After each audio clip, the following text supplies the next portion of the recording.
Raised Rowdy. All right, y'all. Welcome to the Raised Rowdy podcast. My name's Kurt Ozan. I'm Nicky T. We have Craig Campbell here in the studio today. Welcome, bud. I'm so glad you said Ozan because it's a debate amongst musicians. Is it Ozan? Ozan, yeah, I get Ozan a lot or Ozan for sure. It's also weird when you're not super confident around someone's name and you're like, "Hey, this is my friend Nick." You know? Welcome to my life introducing people on stage. I can't I see the last name, Yeah. but I'm like, how do you say that last name? Roll the dice. Yeah. Sometimes I'll ask before, I'm like, hey, is this the correct way to say your last name? And they're like, yes. And then I get up on stage and I still freeze, Right. you know? Yeah. Or you've been saying it for so long a certain way, and Yeah. then somebody finally corrects you, and it's like you just can't fix it. Yeah. It's like it's burnt in. Yeah. Yeah. So I'm glad to be here, man. Thank Yeah, you. welcome, You're man. awesome, I feel like I've known you for a while, probably 2016, I think, if not longer. Yeah, I think you were working with Michael. Yeah, Michael Ray at and the we time. went to Australia together. That's right. Yeah. And I was just telling the story the other day when we were at the Abbey smoking cigars. Jason Miller came with us, and we were telling the story about that drummer that you brought to Australia. Oh my God. Will you tell that story a little bit? There was so many stories to tell about that trip. Let's back up a minute. Okay. I got invited to Australia again. I've been blessed. I've had a couple of songs do really well over there, and so booked the gig. Everything was set. Apparently, Australia, the festival itself, really wanted the Dixie Chicks. Mm-hmm. And I still call them the Dixie Chicks, and I don't care. I'm not ever going to not call them the Dixie Yeah. Chicks. Yeah. But the only way the Dixie Chicks would agree is if they moved the festival 2 weeks, like from when they booked me for this date. Dixie Chicks weren't available except for the 2 weeks following, so they moved the entire festival for the Dixie Chicks. So when that happened, my drummer had already booked his wedding. And he's like, man, I can't. It's a wedding. The facility's booked. The invitations have been sent. I'm like, man, I get it. No worries. I got a guy. Mm-hmm. You know.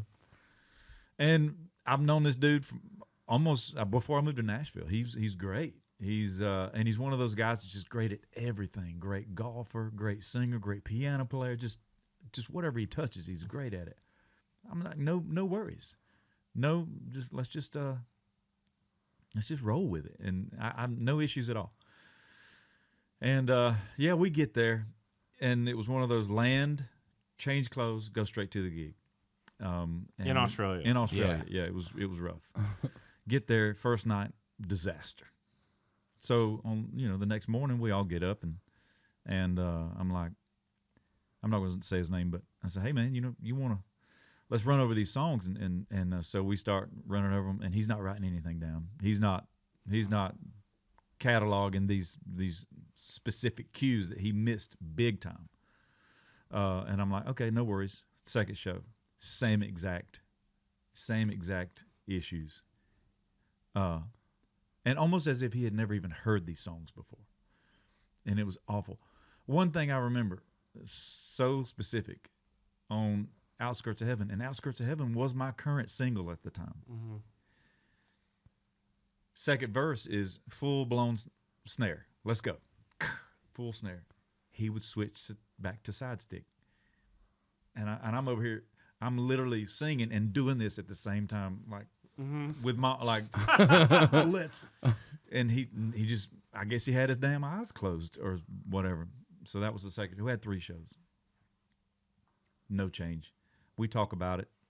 He's like, I guess he's trying to remember it all. And by then I'm like, it's okay. It's okay. We got one more show. It's fine. We get to the final gig, which was the day of the Dixie Chicks performance. And this dude whips out his own T-shirts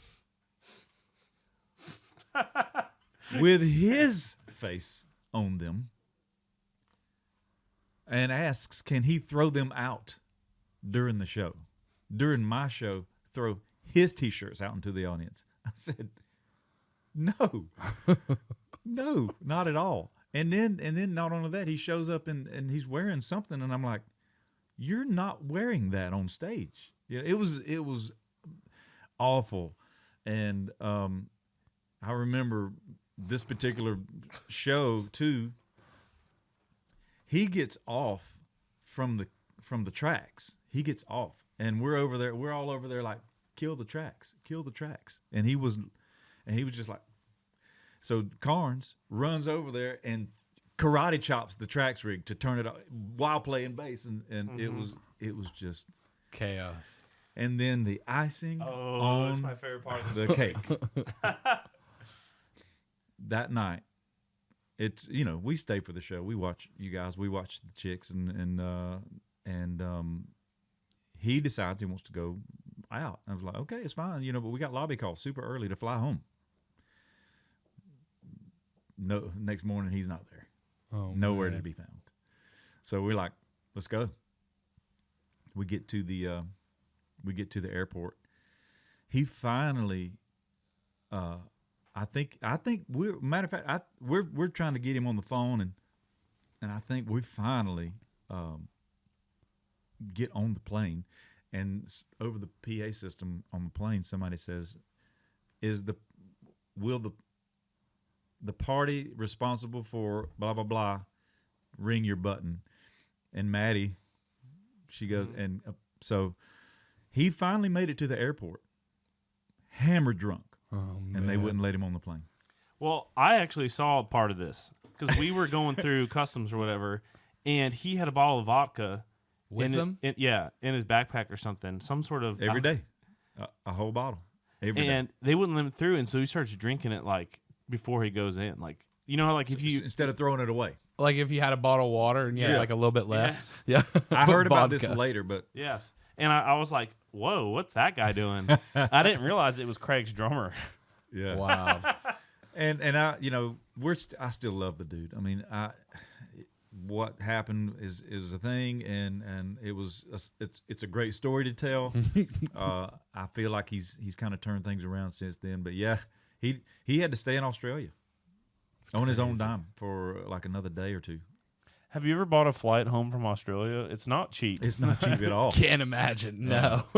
I've only been to Canada and Mexico. Those are pretty, reasonable. Yeah. That was wild though. Yeah, I forgot about that. Yeah. I was thinking about that the other day. I'm like, whoops. Crazy. I mean, of all the places to get stranded, Yeah, you're Australia. Yeah, it could be literally worse. halfway around the world. Yeah. I mean, Nuts. maybe not money wise, but anyway, so a lot has changed since then. Oh gosh. Yeah. So I think it'd be kind of fun to kind of fill us in of what's been going on. Let's start from 2016. We Please. got Outskirts of Heaven. Yes. Great song, obviously. Was rocking up the charts, and this is the story of my life. And then I go on a cruise. I go on a cruise in January of 2017, and on a cruise, you don't have your cell service. Mm-hmm. It's not great. You get some of the boat It's like Wi-Fi, $40 a whatever. day or something. And I finally we make a stop, and I get to a place, and I hook up to the Wi-Fi, and my phone just starts going nuts. And there was a voicemail from the record label president saying, "Hey, give me a call. Got some news I want to tell you before it hits the trades." By then, the trades had already come out that they were selling the record label. And I got a bunch of theories on why Outskirts of Heaven wasn't a bigger hit. It only went to 24, which is kind of crazy. But I have a feeling that was one of the biggest parts of it was when a record label closes or sells, if you will, people start when like a new regime is coming. There's a chance that they will bring their own teams in. So there's people that I think start worrying about losing their jobs, and so that I feel like the eye was taken off of the ball during that song. So that happened. Wasn't long after that announcement that Outskirts was done on the radio, on the chart. So that happened, and then we put out another single, and it went top 40, but that was about as high as it went, and that was also about the same time when me and Broken Bow decided we should part ways. Yeah, out. Yeah. And at the time, it was like, man, this really hurts. I have always had a record deal for up until this point. It was 8 years of having that thing that you felt like you needed to be successful in country music. You had to have a record deal. But I also could feel things were changing, and you were seeing things happen, and you were seeing people being super successful underground. And so in the immediate, like, oh, this sucks. And then, but I said, hold on a minute. What does a record label do that I need them for? And the only thing that I saw was radio. Yeah. And so then, mentally and family wise, I was in a way different spot than I was when I signed my record deal. And so I made the decision to stay independent, and that was in 2020. And man, I have had so much fun making music and just doing my own thing for the past 5 years. Yeah. It's been great. Yeah, it's like you're kind of more, for better or for worse, you're more of a master of your own destiny. Yeah. Yeah, I mean, if you think about it, a record label, I can't tell you how many times I had a great idea and ran it up the flagpole to whoever at whatever record label, and just for them to say, we don't like that idea. Let's, but we want you to do this, and you really don't have a choice. That's frustrating. They're picking music for you to record, or at least this was my experience.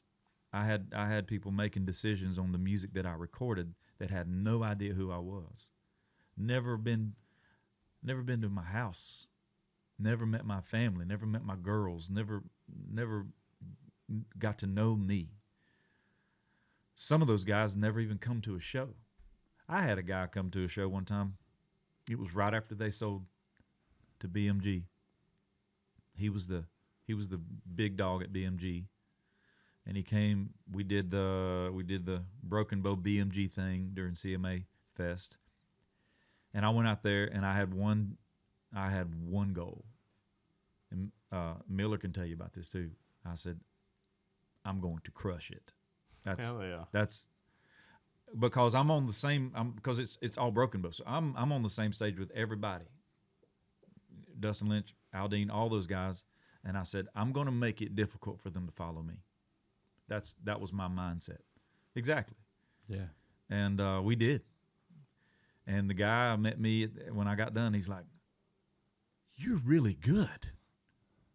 I said, dude, okay, thanks. I said, you just come to this realization. Like, how long have you guys been, have taken over this thing? You just like 6 months already, and you just now come to a show? Like, that's what I felt like. And that's the worst part about having a record deal, I think, is those people are making decisions on your behalf that affect your whole life, your whole career, everything, but they have no idea who you are. And that's the beauty of being independent, because I don't have to worry about that no more. Yeah. Yeah, and a lot of the stuff, it's like you're saving money doing some stuff yourself. Yeah. Yeah. And then the stuff that you can't do, you just hire out. You Yep. know? Like, hey, I don't know how to talk to a magazine. You can hire someone to do your PR for a certain thing, and not just have someone on a retainer all the time. But you know what's crazy? Tell us. Is every record deal that I've had, I had my own publicist to help their publicist, because they weren't focused on me. Yep. And I needed that. I had one artist to worry about. Right. Me. Mm-hmm. You know, I can't tell you how many times I've been told we got 15 artists to worry about. We can't be worried about and I'm like, what? Out of my own pocket, paying for a publicist. Yep. To basically supplement their pub. It was Yeah. rough. Yeah, I mean, you got to think about it like this. Like, they're in the business of this big business. You're in the business of you. Right. Right? So, I mean, every dollar you put into yourself now is going back to you. Whereas, like, you were paying for a publicist before out of your masters. You know what I mean? So, like, now you get to pick the publicist that believes in what you're doing. My team. Yeah, that knows what you're doing. Team you know? Craig. Yeah, exactly. So it's powerful, but I mean, you see a lot of label acts that will have their own PR on top of, you know, the label PR. Yeah, I mean, you especially in the early days, if you can afford it, man, you almost have to. Yeah. Just because of the fact that they do. I mean, I get it. Like you said, it's a business, and they have to spread it. And you know, if you're a business owner and you have 10 products, and there's these 2 products over here are selling like crazy, you're going to focus on that. And that's I get that part of it. Yep. But you got to give these other products a chance. Yeah. Or stop charging them a tenth of the share between 10 artists for that. You know what I mean? Like, give me an allowance. Yep. And let me go build my own team. Yep. You know that, and I feel like that's what's happening these days. it's starting to come that way. Yeah. You see super successful artists that don't have record deals that will sign a record deal just for that one piece, and it's and I think that's where we're headed. Yeah, it's a lot like distribution's becoming big now, right? Because there are resources that a label does really well that is hard to do otherwise. And relationships that you can't substitute. No, you can't build a relationship in 2 weeks that they've built in 20 Decades, years. yeah. So like there are power in that, but at the same time it's like having people that believe in what you're doing and having people that understand who you are as an artist and where you're trying to go and that believe in that, you can't replace that. Whether that's at a label, whether it's at a management company, whether you craft it together yourself, however that comes to be, For sure. you have to have that. You have to. Yeah. And I believe that. And I'm, you know, it's a love hate. I'm very grateful at the success that I've had because of those record labels. But at the same time, I have enjoyed not having one, you know, recently. Yeah.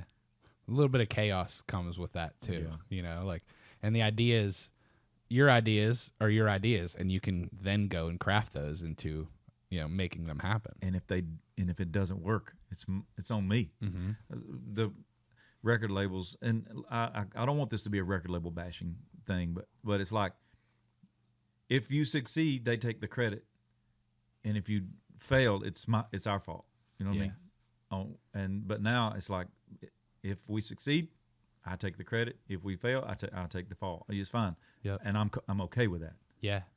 And also part of the reason like that I brought this up in the first place is because we have a lot of like younger artists that listen to the podcast, I think. So I think it's cool to get someone who's been through it to get their like experience. Get, you know, if you have any advice to drop. Yeah. I mean, I think 2025 is going to be a year of a lot of clarity because for the last year, 2 years, maybe Nashville has been considered the wild, wild west of, like, nobody knows what to do. And if something hits, it's like, how did that happen? Nobody knows how it happened. Even record labels have no idea what's going on. But I think there's some paths that are starting to become more clear. And I think one of those is social media and streaming. If you have any spare finances, focus and push it towards that, you know, content. You know, like we were just talking about, just getting good gear and making yourself look good. And I hate that it ain't all about the talent, so to speak. You know, talent's a bonus, it seems like these days. So, and that would be my advice. Yeah. Yeah. Well, you're definitely in the bonus with all the talent for sure. Yeah. Well, I feel like music was the one thing that I loved, and I tell people all the time, I didn't choose it. You know, it chose me, and I never had a backup plan. This was it, and no matter what level of success I've had or that I hope to have, I'll always play music, whether it be for fun, or just for just to satisfy my soul, but very blessed to have been able to make a living doing it. Yeah, we're talking about, you said like the wild west of Nashville. I feel like everything is changing. So I moved here in 2012, and it's like a completely different town. Like, obviously, like from a real estate perspective, but like the industry is so different now too. It's like even when I moved here was like iTunes sales and stuff like that were like kind of shaking things up.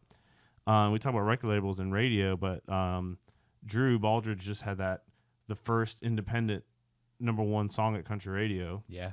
And I know we chatted a little bit about that before the pod and how it inspired you. So what are your thoughts on that? Yeah, it's in 2012. The same thing happened, for me, like, because I moved here in 2002, signed my deal in 2010, and that's when the end of 2010 is when Family Man came out.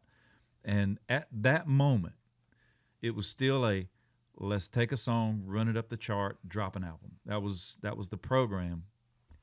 But 2011 and 2012, it started transitioning into a singles game, like you were mentioning about iTunes and single downloads. So they weren't necessarily, they were still tracking album sales, but they were really focused on how to get these download numbers up. So it seems like I've been playing catch up this whole time. Yeah. But yeah, as an independent in 2025, you mentioned Drew. It's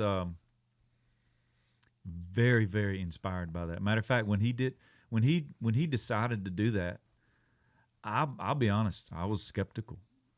Even when he was talking about, guys, I'm so excited, I'm top 40, blah blah blah, and I'm like, been there. It's now the real work is going to happen, because historically for me, I always had the hardest time with singles between 40 and 30. Like if you getting them top that 30 range is when it's just like cement blocks tied to you. But it's just tough, man, because you'll have a song that's having a great week, but then you'll have two superstars debut, and they debut ahead of you. So it's like you might be sitting at 38 with a bullet, and you move up 2 spots, but then 2 records debut ahead of you, so you move back 2 spots. So you're still sitting there, even though you had a great week, and that's week after week after week, and then finally, it's just you can't keep up. But so I was skeptical, all the way up to about top 20, and I'm like, oh, here we go. And so when he was able to do that and go all the way and ring the bell at #1, independent, self-funded, and I've known Drew forever. As a matter of fact, I think I met him right after he moved here. And we've written some songs. Him and my wife have written some songs together. And I called him. I said, man, talk to me. How did this all come about? And he told me the bullet points of it all. And I said, okay. So then my wheels started turning. I think I can do this. I know I got the music. So then I went to his #1 party, and I met some people that were a part of that whole thing, that part of that team that he put together. And before I could even bring it up, one of the guys that kind of helped him put it all together, he says, you should do it. And I said, that's all I needed to hear. So we got on a phone call, and he says, here's the people that I recommend. And everybody that we called was like, let's do it. And that's where we are. And got a new song coming out this year. Probably, when is this going to air? Whenever you want, bud. Yeah. You tell us. Well, no, I'm just so I don't want to say it's coming unless you air it. So Yeah. New single this year. Totally independent. My own team. Paying for it myself. Along with I got not 100% all out of my pocket. I got some believers, some really good friends that have a little extra money to invest, and so they said, hey, I want to invest in you, but I'm writing the checks. Yeah. So it's so I control where that money goes and how it's spent, and I'm excited. I believe the song. I believe the song is a smash hit song. I have no doubt. Yeah. I have no doubt about that. And I think we can do it. Well, all right. I love that. Let's get into the song. Let's talk about the song. Yeah. The song has had its own journey. I actually recorded this song in 2015. It was actually a part of a 6-song project that I cut right when I signed with Broken Bow. Jeremy Stover was producing at the time. And I found this song and I found another song. And the other 4 were picked, if you will, by the record label head at the time. And when we got those 6 songs back, the 2 that I picked were my favorites. And I didn't write them. Mm-hmm. But the record, again, the people up top decided to go first single, a song that we recorded that I wrote. And I'm like, okay, I get it. I love the song, but I probably would have went a different direction. And but not only did they not pick one of my songs as like a first single, they told me I couldn't even play these songs for nobody. Don't even play them for your radio team. It was wild. It was a very basically I had that same What? Why? inside my head. If you could have looked inside, that was what the look I would have given. And so fast forward a couple of years, I get a phone call from Mickey Jack Combs, who produced Outskirts of Heaven, Mas Tequila, we've done a lot of good work together. He said, "Hey man, didn't you cut a song called Yours If You Want It?" I said, "Yeah, cut the shit out of it." And he said, "Well, I just heard it on the Bobby Bones show." I said, "What?" He's like, "Yep, world premiere, Rascal Flatts' new single." I said, "Are you kidding me?" Because I had spent what, $10,000 on this recording this song. Yeah. And It wasn't like you demoed it or something. no, right. It's I mean, like it you're was paying the Nashville Cats that come in. it and was play a record, Yeah. finished, done. So now I don't even have an option of putting it on an album. Yeah. So but at the same time, it kind of validated me. I said, okay, that's a hit song. And Rascal Flatts took it all the way to number 1. Okay, that's one thing. Whoa. I didn't know that. That's a crazy story. Yeah. Yeah. So fast forward another year or so, and I finally talked Broken Bow into letting me put out an EP. Outskirts of Heaven did well. We were putting out a new single, song called See You Try. Mm-hmm. And so we decided to put out a 6-song EP.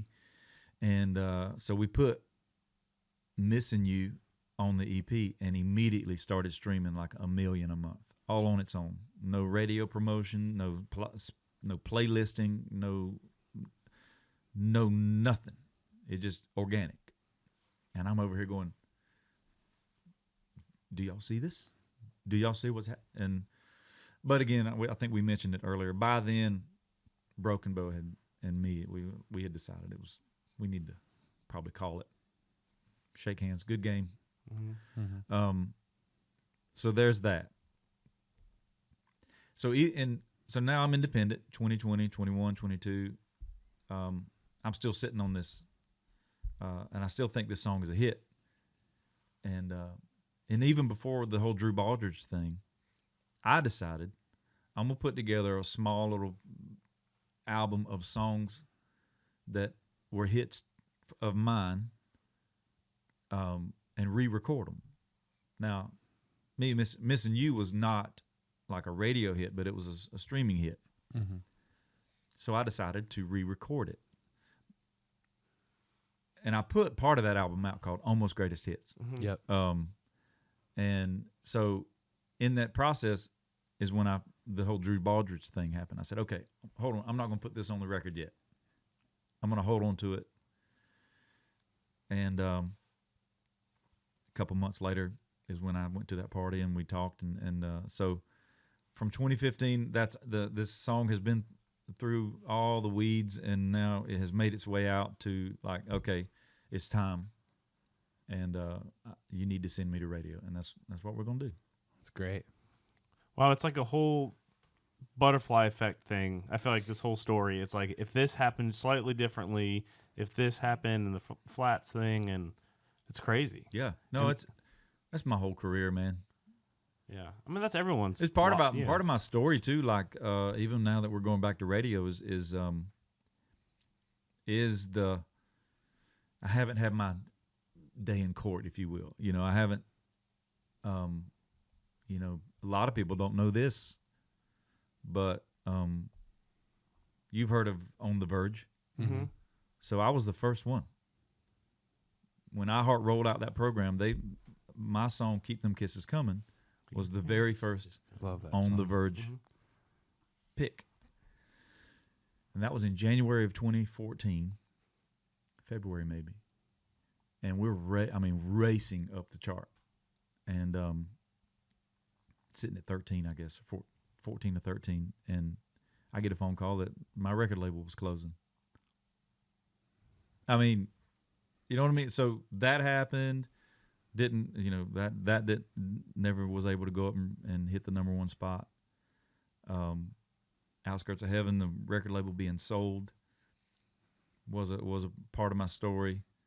And then even with See You Try. See You Try was my fastest top 40 I've ever had. I made it top 40 in 9 weeks. It was crazy.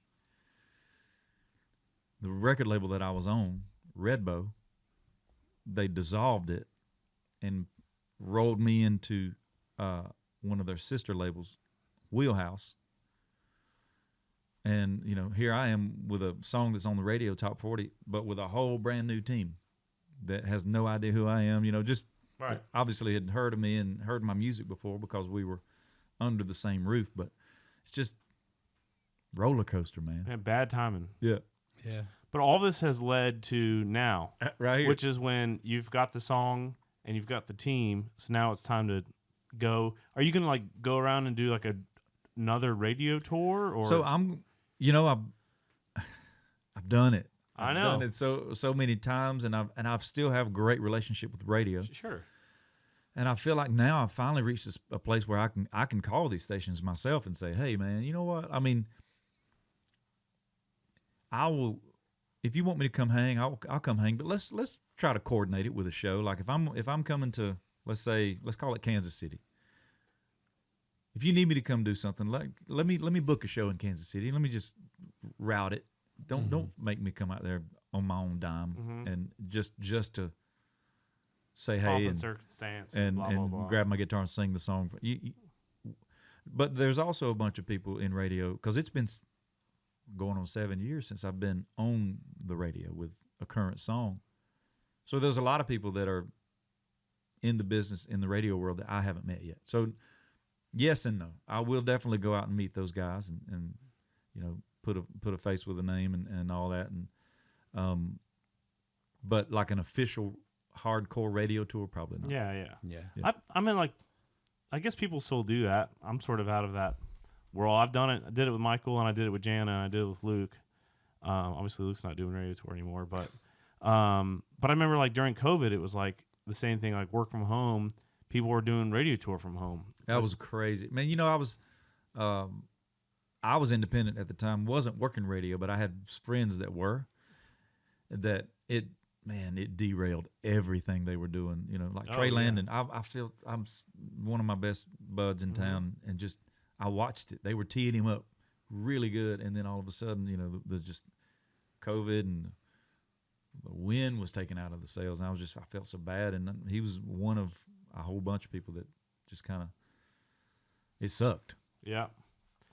And I mean, it sucked for a lot of different reasons, obviously. Yeah. But getting to do radio tour from the house sounds cheap and better than, you know, the opposite. We found a way to do a lot of things cheap and efficient during 2020, 2021. I took that opportunity to buy a piece of property and open a coffee shop.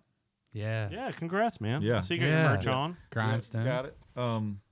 And a lot of people were like, dude, because a lot of restaurants were closing because of what was happening. And we took that opportunity to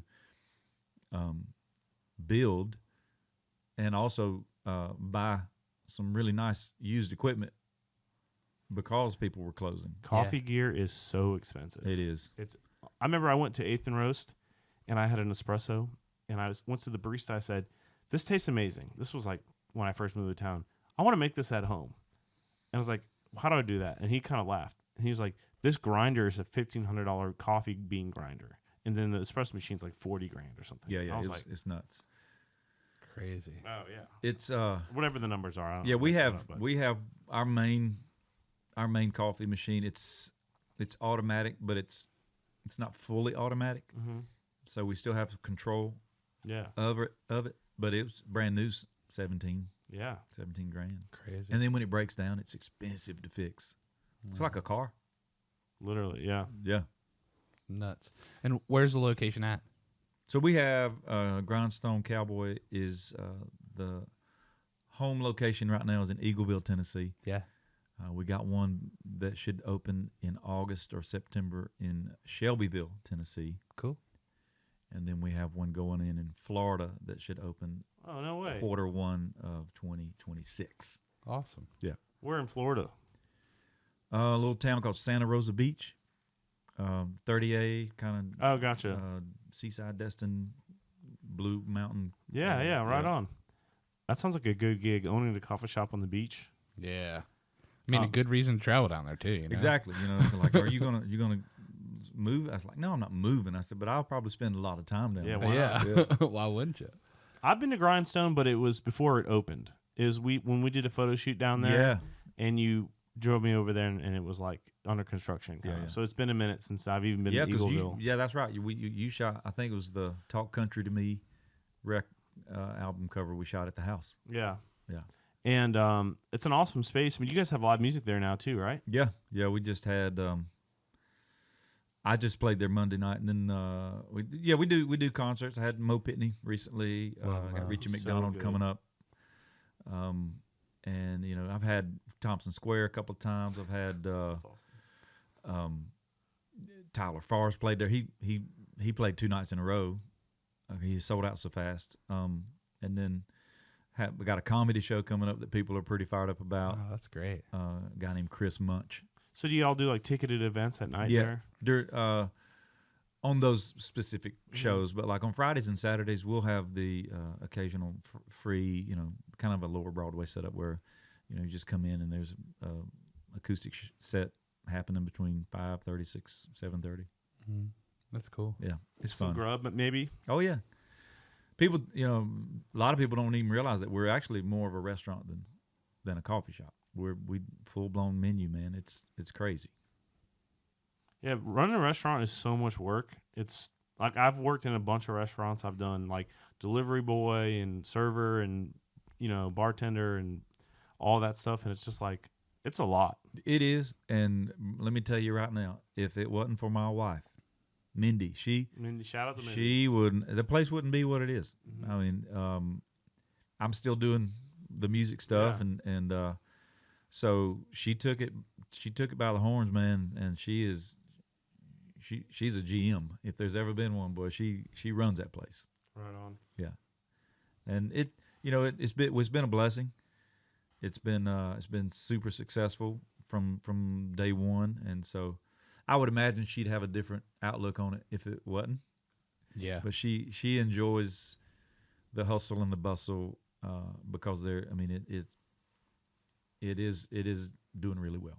And I'm sure she's singing down there sometimes. She does, man, but you know she don't sing. She gets up and sings with me every now and again. Mhm. She don't. lets the daughters do the singing. Yeah, now. she does. She lets the girls, and that's one of the reasons we built the place with a stage. I wanted my girls to have somewhere to play and never have to ask permission. Yeah. Like, this is your place, baby. You book it. You tell me you want to play. We'll make it happen. I remember hearing her sing. I mean, she's probably way older now, obviously, but I remember her. Is it Presley? Yeah. Yeah, I remember hearing Presley sing it when you were playing piano when we were shooting at your house. Oh yeah, she's light years ahead of me when I was her age. She's 16. Let me play something real quick. No, this was Monday night. She played. She got up and sang with me. But Red Clay Strays.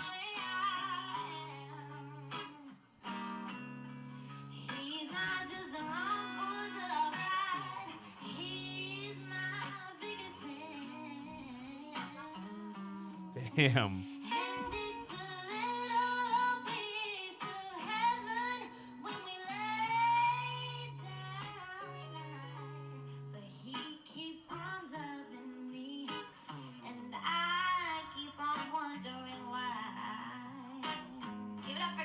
nuts. Hell yeah. So proud of her. 16. It's crazy. Yeah. Well, I mean, with the parents she has, it kind of makes sense. Yeah, I mean, It's in her blood. Yeah. I truly believe that it has a lot to do with, like, Mindy. We had a regular Monday spot on Lower Broadway all the way up to. So we played Monday. She delivered on Wednesday, all the way up, and so with those monitors blaring all the time and music in the car and the guitar reverberating on her belly for the full 9 months, I really believe that had something to do with it. 100%. Yeah, I think it was just, yeah. And then when she's born, it's not like she's getting away from music at all. No, it was constant. It was constant. Yeah, so she definitely gets it honest. That's great. Well, maybe we'll have her on the podcast in 10 years. You know, Yeah. you never know. Heck, maybe 2. You never know. Yeah, I told her, she's hard at it, man. She's also, I bought her a little recording rig, so she's using Logic Pro. She's got a little Scarlett interface. Got the SM7 here, and she's buying these tracks off because she's super pop. She's not, she definitely didn't follow in mom and daddy's genre footsteps. So she buys these tracks off of BeatStars.com and makes her own music, writes her words to it, and records her own vocals. It's wild. That's so cool. That's awesome, man. Yeah. You must be so proud. I am. Matter of fact, I went in and I made a video the other day of singing. So Dan and Shay put out this Christmas record. Oh yeah. So I went in and I said, "Hey, we're gonna dump this down to an MP3." And I said, "I'm gonna add the low harmony, and a bass part, vocally." And so we split the screens, and she captured my vocals and mixed it, and then I posted it on my socials. She's really good. That's so cool. She's like your content manager. Yeah. No, she's definitely my like. We're gonna go in and cut just some acoustic stuff and let her do that. That's so cool. Right on. I do have to say that your like all the content, I guess, that you've like leveled it up. I think it's like funny, but like your music's great, and I think that's like probably helping give even the older catalog new life too. Yeah. I mean, honestly, Maddie, my manager, she about 3 years ago, she said, "Hey, we need to look at this TikTok and get your TikTok game up." I said, "Negative," because at that time it was Everybody dancing, and I said, I feel like I'm a decent dancer. I said, but I'm not that guy. She said, "We have to." I said, "No, we don't." She said, "Yes, we do." Every manager and every artist Yes. ever. And I said, 100%. I said, "Okay." I said, "Well, we just have to figure something else out. I'm not doing that." You're not, what's that? Yeah. Floss, yeah. Yeah. So, right. Yeah. I'm just so I said there's a couple reasons. I said I got a brand new restaurant. I got these girls, both my daughters in full-time volleyball. I'm touring, writing. I said I don't have time. I can capture all the content you want, but I don't have time to edit it. I just don't. And on top of that, I don't even know how. I'd have to learn it, and I have zero desire to do that. And she said, "Okay, here's what we're gonna do. Let's lean into the funnier side of Craig, and if we can do that, I can find some guys to come capture the content and edit it and turn it around, and so you don't have to mess with it." I said, "Now, if you'll do that, I'm in," and that's what we've been doing. And how has that affected the music? The music is always going to be what it is. Well, I mean, is it helping your numbers? I guess. Oh yeah, I don't know. Like it's a hard piece of data to even to know what that return is. Yeah. I would imagine it helps some. Like I started out, 3 years ago at 800 followers on TikTok. Now I get almost 200,000. So you'd like to think that somebody saw me on TikTok now and then they come to the show and maybe have bought some merch. I don't know. Yeah. Or they've listened to the music. But you can't print it out. Physically. It's hard to track. Because some people are huge on TikTok and can't sell tickets, and some people sell tickets and I don't give a fuck about TikTok. Yeah. You know? Right. Gotcha. It's a strange dynamic. And, I know Facebook is as far as the demographic is a little bit older of a demographic, but I mean I've had almost like 600,000 on Facebook for the past 10 years. Mm-hmm. But that who's to say that translates into ticket sales? I don't know. I mean, you can geo target all day long, but it's no way to track it. Yeah. Yeah. We had Aaron Tannenbaum on, who is Luke's booking agent, Right. and we talked a lot about that. He's like, I don't know. Yeah. And You there's really don't know though. You know, There's some of those metrics you can put like some definition on it, but you don't. You just, again, if everybody knew, then we could all be very wealthy doing it. yeah. Yep.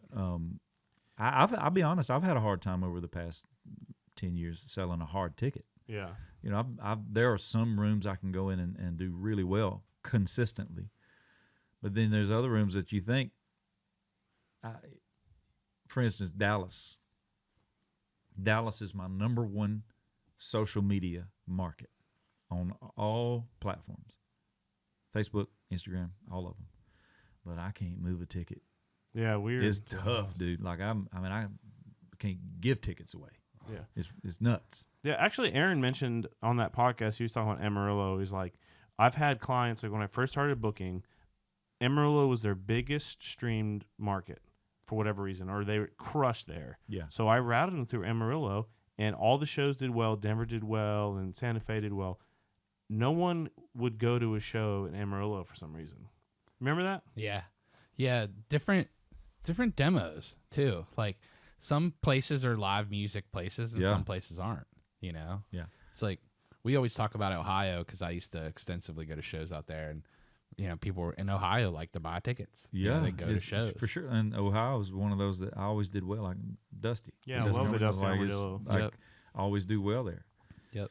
But I think they have developed a great following themselves. Yeah. Like no matter who's on the marquee, people are going to show up because you know they know it's good. They know that the Dusty brings good music. Yes. Tannenbaum was my guy early on. Oh, cool. Yeah. Yeah, he's a great guy. Yeah. Did y'all talk about the Falcons at all? The football team? Yeah. No, I don't think He's so. a Falcon. Oh, at one time, we shared the love. I don't know, with the way the Falcons have played in the last decade. It's hard to be a fan, but I still love them. Yeah, let's me with the Dolphins. Yeah. Oh man. But yeah. I remember one of my favorite shows of all time was actually a show that you played. It was a Salute to the Troop show in Pittsburgh, and it was you and Zach Brown band. And oh it was my a gosh, that was sit-down early show. on, dude. That was Yeah. like 2012. It was right when like Fish and was like Yeah. kind of like starting to come out. And Yeah. so And we were all acoustic. yes. Yeah. Yeah, it was a acoustic show, and I still have memories of that show because you were great and Zach was great as well. And that was kind of like when I was first really digging into country music, and that sit down show with you guys. It was like a dinner. It was like It was I like remember that. it was like barbecue and chicken dinner sit down show, but it was just such an iconic moment in my fandom of music. Like just getting to see you guys pour your hearts out acoustic like that. That was a fun show. And was. I don't remember. Obviously, we do so many shows. We don't remember all of them, but I do remember Yeah, it was a that great one show. because I think that's one of two shows I did with Zach. Mhm. And at the time, the same promotion team that I had was working the Zach stuff. So that's Cool. That's how I got the gig, you know. Yeah, But it was fun. yeah, it was awesome. But everyone always asks me, like, because I've gone to a lot of shows, they're like, what are your favorite show? And I'm like, one's hard. But I always mention that show. Right on. That one and like a Chris Cornell show and House of Blues in Vegas was up there too. But Hell yeah. yeah. But man, your music has been great. I love it. Keep Them Kisses Coming too is one of our songs that my crew of buddies that I go to a festival with plays every year. Right It's like one of those songs that just everyone loves hearing it. It's just so upbeat and fun, you know? Yeah, no, I love that song. There's a video. I don't know where it is. I wish I could find it, but I remember that we were sitting at a table in in a publishing office, and we was a pitch meeting. They were just pitching me songs. Everybody was like a round table. All the publishers could pitch me 2 songs or something like that. And somebody, I can't remember who pitched it, but as soon as I heard the Keep Them Kisses Coming hook at the end of the chorus, I was like, I actually turned around and looked at the guy that was with me. I was like, yeah, we need that one. Yeah. And I remember too, like it wasn't even on the radar for a single. Out of My Head was on the radio. And it was losing steam. We were top 15, and I remember Keith Stegall come in, and he's like, "All right, guys, they meaning the audience, the country radio audience, wants an up-tempo love song. Let's give them an up-tempo love song."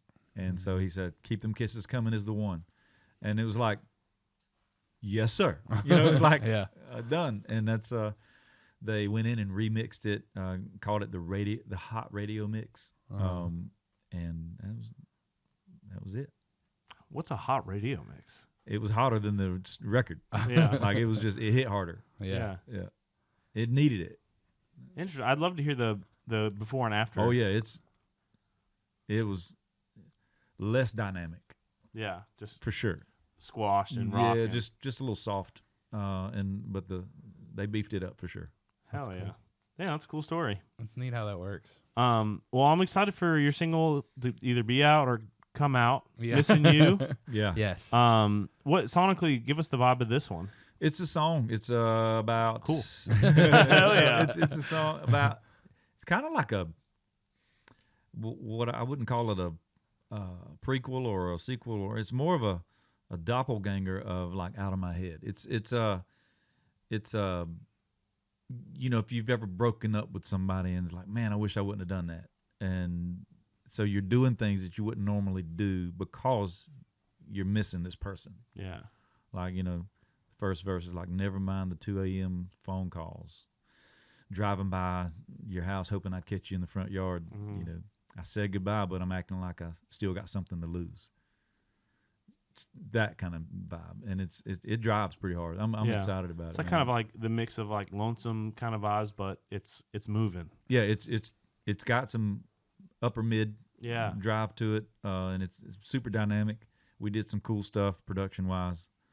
I'm excited. There's a hook inside the chorus, a vocal hook that I think people are just gonna latch onto, and I'm pumped about it. I'm getting my TikTok stance ready when it comes out. If you do one, I'll learn it. Yeah. Man. Well, we appreciate you coming on and chatting with us, and I feel inspired, man. The just the the Drew thing and the fact that you're going on the radio, I just think it's badass. Yeah, it is. It could be the dumbest idea I've had ever. I'm sure you've had worse ideas. But I think it's time, man. And so far the people that I've talked to, it seems that they're on my side, and it's a good feeling, and I think it's time. Yeah, I think if this song crushes like we're hoping it's going to do, and we know it's going to do, that's just good for artists. Yes, it's good for Craig Campbell, but it's also good for all different artists. Yeah. So just like Drew inspired me, I would love to be that guy for somebody else. Yeah, 100%. I mean, I think there will always be a place for record labels. But man, if you can figure this and do this way, I mean, there is a blueprint now, and I'm gonna run it. I'm gonna run it. See what happens. Hell yeah. Well, dude, I think it's like I said. I think it's badass. Right on. And I'm proud of you, man. That's super. I'm proud of you. Thanks, man. and I appreciate y'all having me. I follow you guys on social media, and I see all the stuff you guys have done here, and it's just thanks for having me, brother. Anytime. Yeah. Yeah. If you ever need anything, let us know. If you want to come play a show or come hang, let us know. All of that. Yes. Yes. Well, thank you, like I said, for being here, man. Again, one of the most iconic memories of my music history involves you and the amazing songs you sing. Well, so I appreciate it. Thank you for making great music, brother. I'm just doing what I do, baby. Go see Craig live. Go stream his new single, Missing You. And my name's Kurt Ozan. I'm Nicky T. And we'll see you in the front row.